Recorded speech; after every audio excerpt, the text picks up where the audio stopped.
Hello everyone, welcome back to Chasing Neat, and tonight... I'm Dawn. She's Dawn, I'm Michael, and tonight we are going to be tasting 18th Street's new release. Just saw it on the shelves today at our local Costco, and this is a private select single barrel double oaked bourbon. And it's coming in at 106 proof. 18th Street Distillery. Yeah. In Hammond, Indiana. Hammond, Indiana. Northwest Indiana. Yeah. There was a guy, the owner is a guy by the name of... Drew Fox. Drew Fox. Right? And, yep. And he's kind of revitalizing the distillery area in Hammond. It's the first distillery in Hammond since Prohibition. First artisan distillery. Is that what they said? They said artisan distillery, but... What's the difference? I mean, is it craft distillery versus like, I don't know. I guess size, maybe? Maybe, yeah. Yeah. How do I know? So they started out as a brewery, and 18th Street Brewery, and now they have added distilling to that. The name 18th Street comes from the street that the owner lived on in, I believe, Pilsen, Illinois, which I think is a suburb of Chicago-ish area. So he lived on 18th Street. So, But anyway, well, I'm just thinking, is it not 18th Street in Hammond, Indiana? Nope. Oh, okay. All right. Ooh. Oh. Psych. Oh, this might be difficult. Good thing we have our safety glasses on. It's not a screw off. Oh, there you go. Whoppa! That was a good one. That's not too bad. It was like stick your thumb in your jaw and go. I can't do that, but that's exactly what that one sounded like. Yeah. So we're gonna put that there. And there. It's not very old. It's not very old. It was put into the original 53-gallon barrels. Okay. New oak. For 2 years, and then they took it out and they put it into a second barrel for 1 year. So it's a total of 3 years. That makes it the double oak. Did we say it was double oak? Because I believe if we did not, straight double oaked bourbon whiskey, which we always like double oak. Yeah, and the original barrel is a single new Missouri oak barrel. What does that even mean? Just an oak barrel from Missouri? The tree was grown in Missouri. Oh. Missouri has a big cooperage, and I can't remember what the name of it is. But so anyway, all right, it's got a good dark color to it, and definitely has some good legs. I mean, it's colored like a younger bourbon. A little darker than I thought when you first poured it. The nose is a little green. Yeah. But sweet. Yeah. You know what? I kind of smell... Gosh, do I smell a little mezcal? Ooh, I hope not. I'm not a mezcal fan. It smells not a little... at well, all. I guess it smells a little smoky to me. It's starting to come around. Mezcal.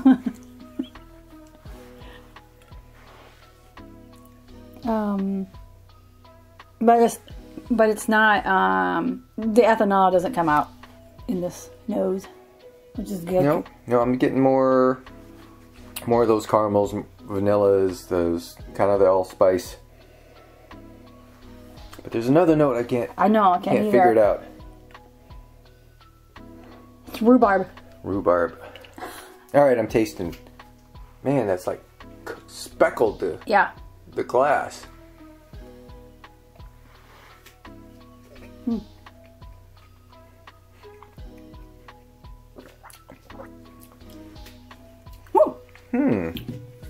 That first on the palate was new, immature, young, but then it quickly goes into, here's my sweetness, here's my richness, It's still a little hot. It's definitely hot initially, for sure.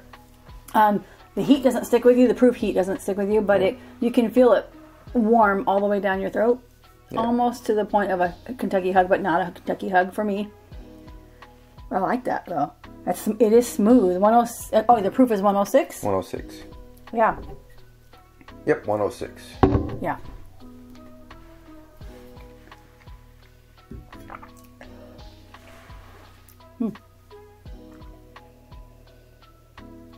Yeah, it's got a different nose to it. I mean, like I can't identify a typical young nose. I mean, it's 3 years, but it's pretty oaky too, I would say. Yeah. Yeah.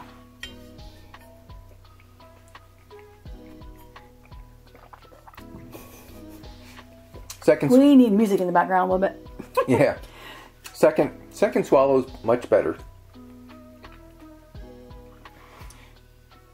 I think that happens. No, that's actually, yeah, that new green is fading quick, and now I'm picking up more flavors, more of the spices, and maybe that's kind of what I'm kind of tasting is it's a spicy.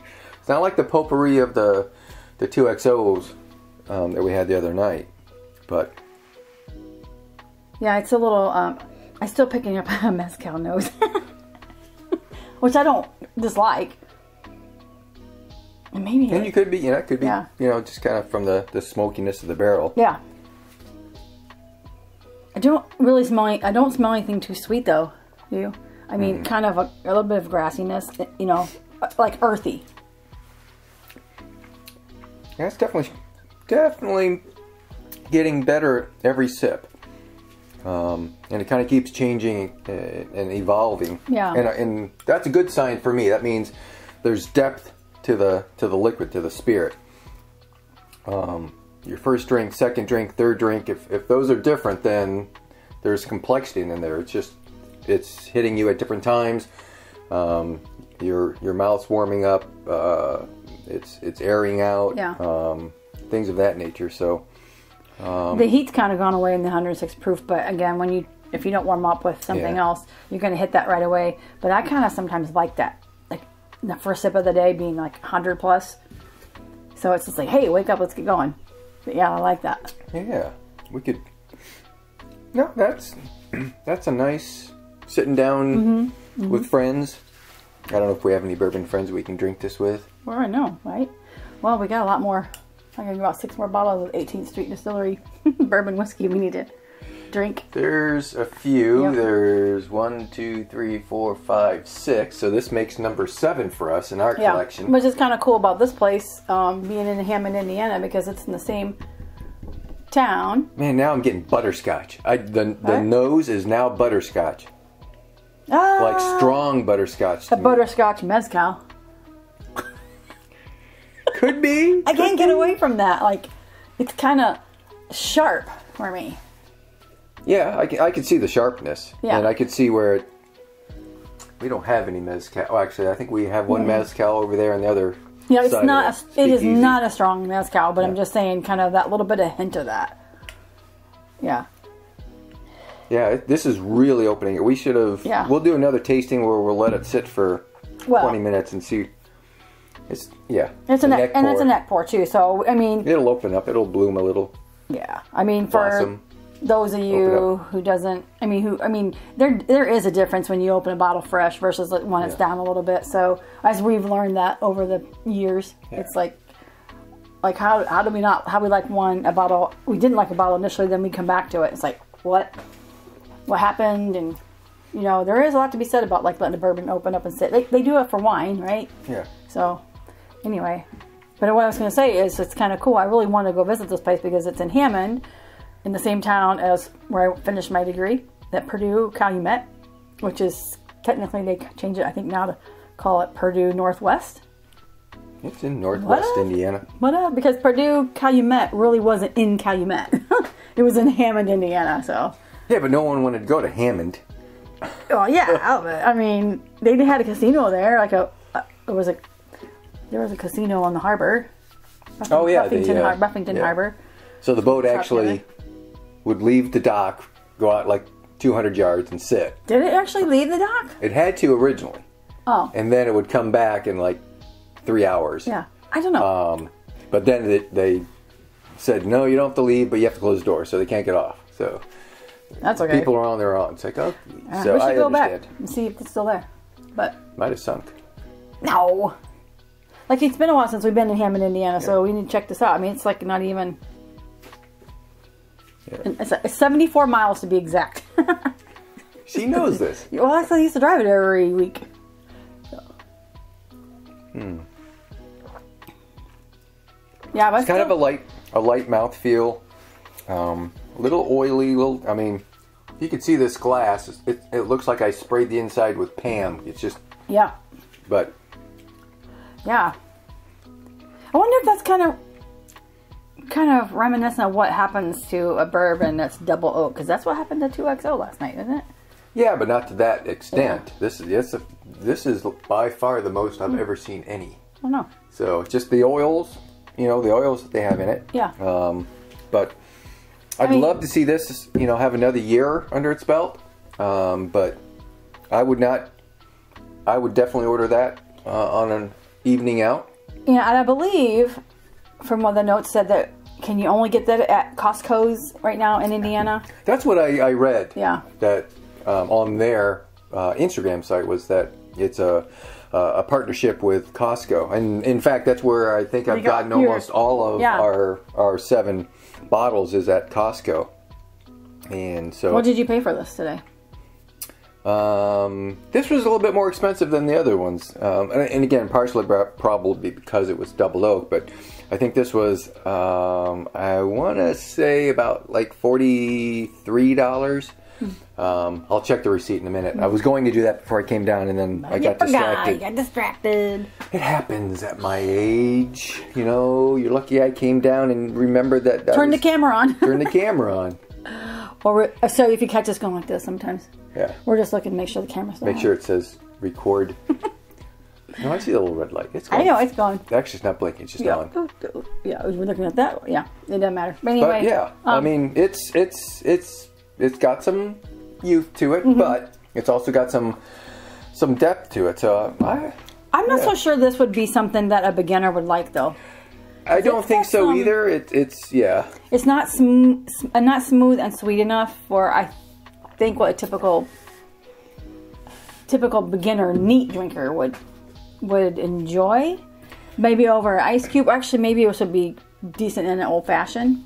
Yep, for sure. We need to do a series on just what makes a good old fashioned. So use the exact same recipe, but just swap out the bourbon and Luxardo cherries. and say. But we have to get like really scientific about how long that ice gets in there and before it dilutes. Yeah. So I think I'd get too impatient for watching that video. I'd be like, okay, is it done? Yeah. Anyway. So, but anyway, I like it for me. I don't know. Do we ever do scales? We don't do scales, but 1 to 5, 1 to 10. I would definitely buy it again. I would recommend it, and I would definitely order that. Well, I don't know if I'd necessarily order that out, because if I had to pay $20 a pour, I'd probably pay $20 for something else. Yeah. But I would have no problem taking this out on the back porch right now and sharing that with our neighbors and having a good old, good drink, talk. Good old drink. Yeah. I, on the other hand, am not a huge fan of this. To me, it's just in my mid-range of, it's okay for my palate. Because I think I like a higher proof. Neat. That's for it neat. Yeah. For it being neat, it's not really I won't say my profile, but it's just not where I just like, yeah, I recommend it. But there are some other 18th Street Distilleries bottles that we have tried that I did like a little better. But it just might be this. And I'll try it again, a couple times. So that's what we try to do, is try these bottles a couple times. But it's the right price. It's a decent price. So, and it's local distillery. We definitely always like to support our local distilleries.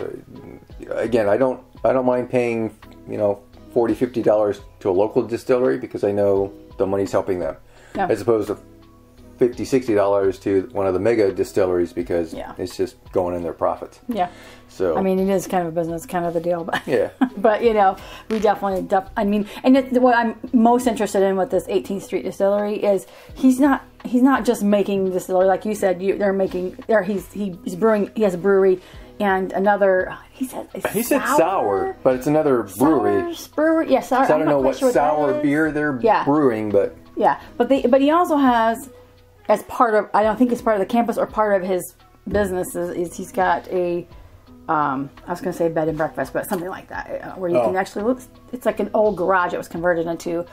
I don't want to say a hotel, but you guys understand what I'm talking about. But they do have a restaurant there. So. Yeah, and a restaurant. So I mean, I feel like I can't wait till we actually go there and spend time at the distillery for a weekend. Yep. So but look forward to us doing a on-site review. Because we always like to go to a distillery. Yep. I mean, we don't have to always love everything that these businesses make and brew and distill, but you know, it's about an experience too.